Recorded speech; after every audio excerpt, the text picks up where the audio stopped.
Good afternoon and welcome to the Midday News. Here's what we have in the bulletin.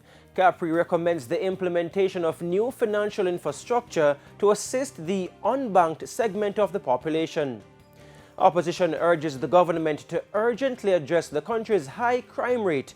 And later in sports, Reggae Boys loses 2-1 to Mexico on Thursday night at the National Stadium. I'm Giovanni Dennis and here are the details. Up first, the Ministry of Health is reporting that 18 more people have died from COVID-19 in Jamaica. The death toll from the virus has increased to 2,635. 8 of the deaths were recorded in Kingston, 5 in St. Catherine, 2 in Portland, while St. Mary, St. Anne and Manchester each had 1. The fatalities occurred between January 17 and 25. 2 more deaths are being investigated by the Health Ministry. And Jamaica's COVID-19 positivity rate has increased to 46.3%. 584 cases were confirmed yesterday from 1,868 samples. The overall case count is now 123,047. The Pan American Health Organization says based on the pattern of COVID-19, it appears the virus is a seasonal disease. During a press briefing recently, PAHO said more cases are being seen in the winter season. In areas with mild temperatures in North and South America, not only in Mexico, the winter season seems to be associated with increases in the incidence of COVID-19. We still need several seasons of surveillance to be able to determine whether this pattern will be clearly a seasonality. Now, if that is the case, PAHO said the next move will now be to align COVID-19 with that of acute respiratory diseases, particularly the flu. The main challenge would obviously be the joint burden that we could have during winter for outpatient health services as well as intensive care units. As to the new measures, and they are not new, but they have been known for several decades regarding the importance of those public health measures. The opposition is again urging the government to urgently address the country's high crime rate. Opposition leader Mark Golding was speaking at the final day of the Jamaica Stock Exchange's regional conference on Thursday. Now here's O'Shane Masters with that story. The impact of crime on the economy is well known. In addition to the hefty bill to fight crime, successive governments have had to deal with issues like loss of foreign investment. Then there are concerns about the loss of business due to the prevalence of extortion and theft. Opposition leader Mark Golding says if the country's crime problem isn't controlled, the hopes of having any real growth in the economy is only a pipe dream. It is a deep and complex problem which requires a multifaceted response. We accept that in dealing with communities which are torn by gang warfare, where violence is out of control, the state's response must be strong, rapid, and effective. He maintains that the answer lies with the passing of 2 pieces of legislation, the Enhanced Security Measures Act and the Firearms Act. Given the depth and depravity of our crime problem, it is, in my opinion, inexcusable that there has been this protracted delay in delivering these agreed commitments to help the country try and get on top of this crime problem. It is clear that more effective law enforcement is only a part of the solution to achieving the normalization of Jamaica's crime levels. For a complete solution, we need to comprehensively address the factors which lead to the high levels of violence in our society. Those factors are, for the most part, the deep social and cultural challenges that reinforce the high levels of inequality in our society and entrench intergenerational poverty. It's why he's calling for greater focus on human development to reap the benefits of economic growth. We must invest in our people to grow our human capital and transform national productivity so that our economy can attract investment and compete with the best and the rest of the world. O'Shane Masters, TVJ News. And the Caribbean Policy Research Institute, CAPRI, is recommending the implementation of new financial infrastructure to assist, quote, the unbanked segment of the population. The recommendation comes amid the finding of a new study showing that many Jamaicans do not have access to financial services. Sandy Williams has the details. A recent study by the Caribbean Policy Research Institute, CAPRI, has confirmed that a large portion of the population do not have access to financial services. The findings show that at least 17% of the adult population did not have an account with a financial institution. 13% did not have access to loans or credit over the last 6 months, and 50% had no insurance. Executive Director of CAPRI, Dr. Damian King, says the results are the same for micro, small, and medium-sized enterprises, MSMEs.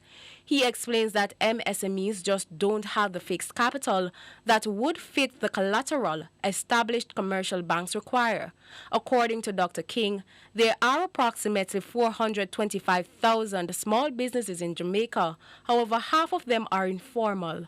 He says the informal businesses lack proper documentation that are required to access credit and other financial services. Dr. King explains that a large segment of the financial market remains untapped, not because of a lack of interest in the market, but because the market is not attractive to large financial institutions. Acquiring customers is costly. Maintaining customers is costly. If this is a low-income customer or a customer who's not going to make great use of financial services, then probably the return to be had in terms of profit from that customer is not worth the cost. It may also be not worth the risk when you consider that every new customer presents a risk in terms of being compliant with anti-money laundering requirements and financing terrorism requirements.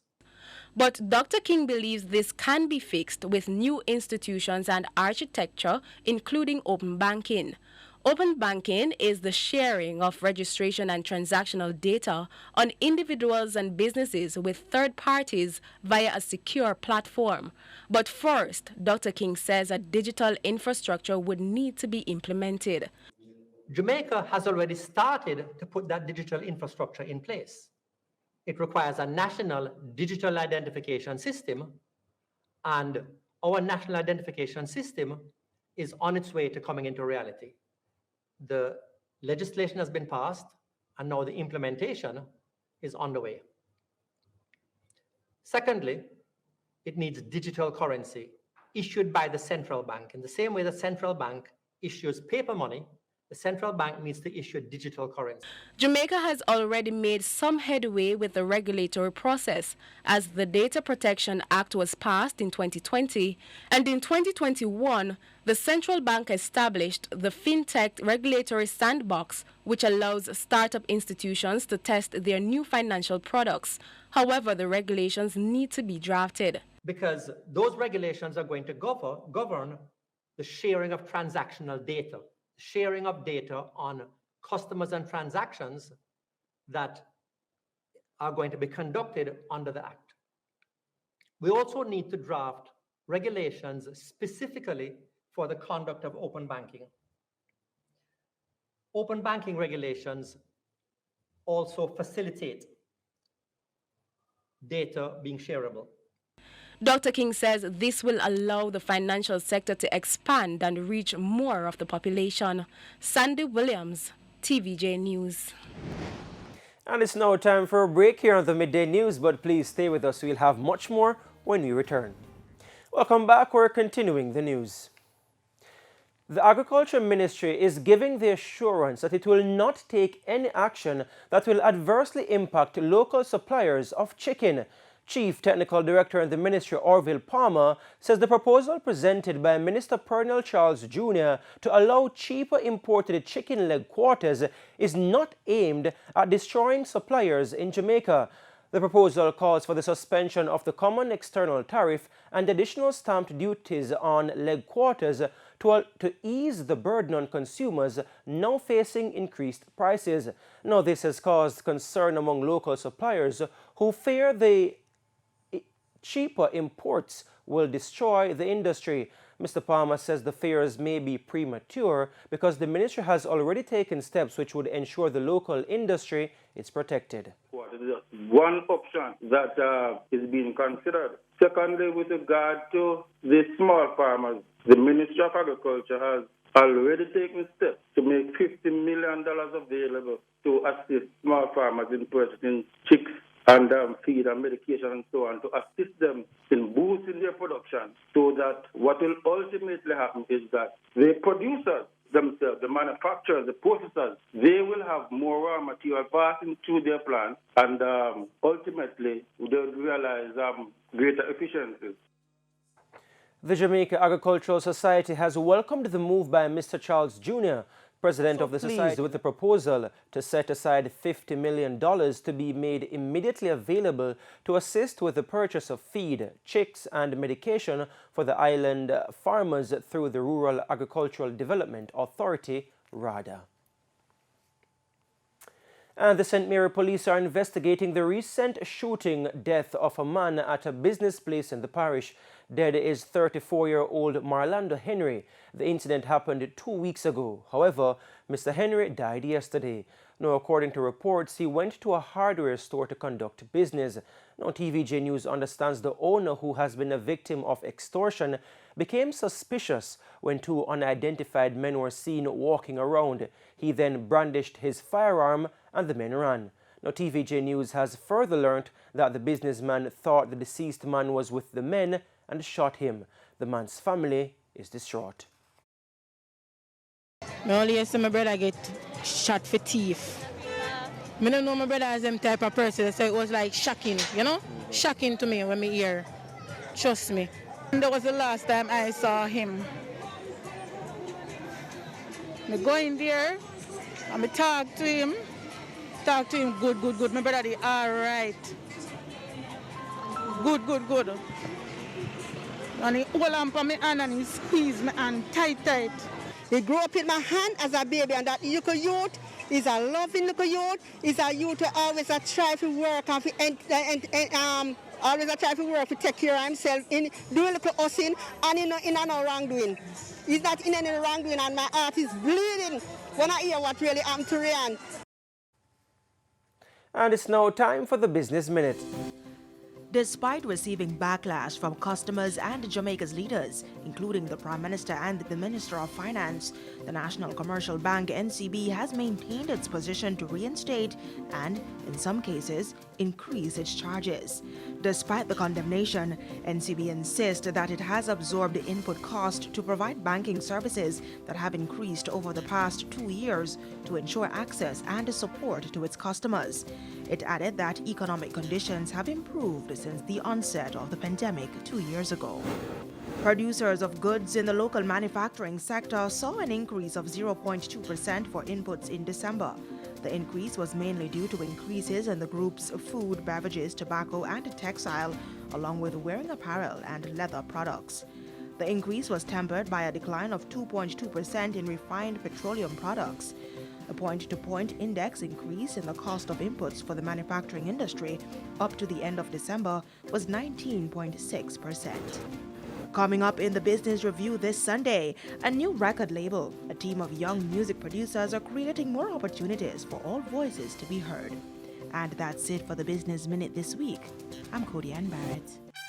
And it's now time for the top regional and international stories with Sandy Williams. In the region, 2 more people have died from COVID-19 in Bermuda, taking the island's death toll from the virus to 116.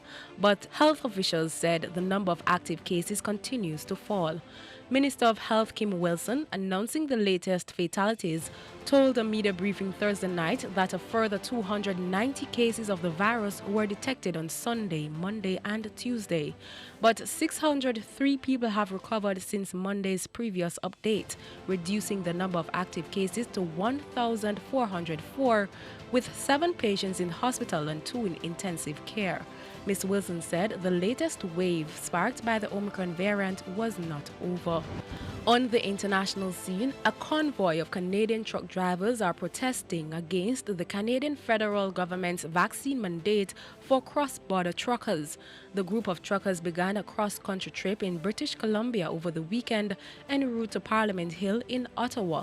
Both Canada and the U.S. have made vaccination mandatory for people crossing the border. The Ontario Trucking Association has doubled down, saying the regulations will not change and truckers will have to be vaccinated.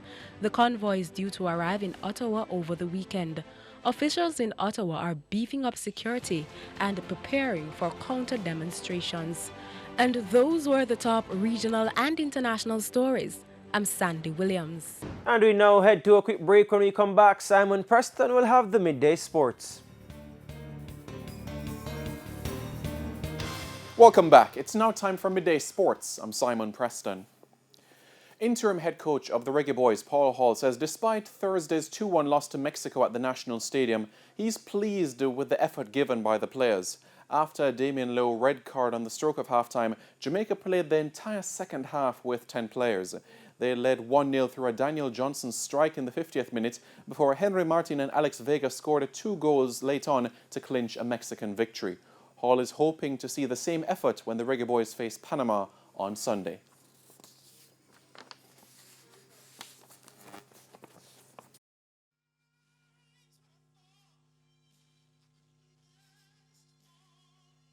We played better with 10 men, if I'm being honest with you, and they definitely showed their resilience, their character, their discipline. And I was, at the end of the game, I just had to say I was really proud of them because that game was a game that was there for us with a little bit of time to go, and just a lapse of concentration ended up in us losing the game. So hopefully we can take that kind of resilience and that character to Panama and just keep going.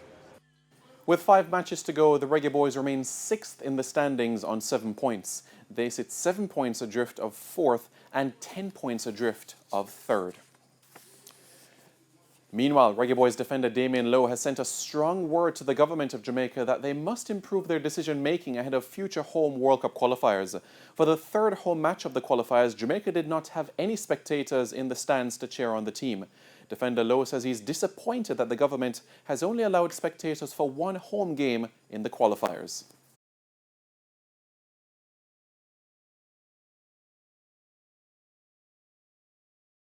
We felt hard done, to be honest. The government needs to do better because today I think the guys fought so hard, and it shows that if we had fans in the stadium today, we would have gotten it over the line. You see, like in the 80th minute, we're up 1-0 with 10 men against Mexico. Mexico is ranked what, 15th or something like that.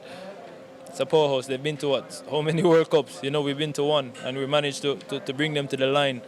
If we had fans in the stands today, we would have won the game. And just before we go on to some cricket news, Richard King, the Cavalier FC defender, will place Damien Lowe in the squad for the upcoming World Cup qualifier against Panama on Sunday. Led by a century from Deandra Dottin, the West Indies women reached 234 for 3 off 45.3 overs against South Africa's women in the first of 4 one-day internationals in Johannesburg when rain stopped play. Deandra Dottin was on a career-best unbeaten 150 and Shemaine Campbell on 7 not out for the Windies women who were sent into bat in the day-night encounter. Dottin also shared in a 186-run third-wicket partnership with Hayley Matthews, who made 51. Captain Stefani Taylor retired hurt on 12, while countrywoman Rashada Williams fell for 1. And that is it for your Midday Sports Report. I'm Simon Preston. Giovanni, it's over to you. We came so close last night, Simon. We played we almost got there. What do you think caused that lapse in the final 10 minutes? Yeah, well, the injury to Javane Brown really didn't help us in proceedings. He was doing a sturdy job at the back, but Alvas Powell, who is in pre-season form, who doesn't have a lot of minutes under his belt, came onto the field and 2 mistakes came from his end. Adrian Mariappa, a veteran defender in the program for 10 years, person I feel should have came into that position and solidified things to hold on for the victory, but it's a pass now, and Sunday ahead Panama. Perhaps you should be the coach, Simon. Listen how you're speaking. That's it for the Midday News. I'm Giovanni Dennis. Join us at 7 for Primetime News. On behalf of the news, sports and production teams, have a good afternoon.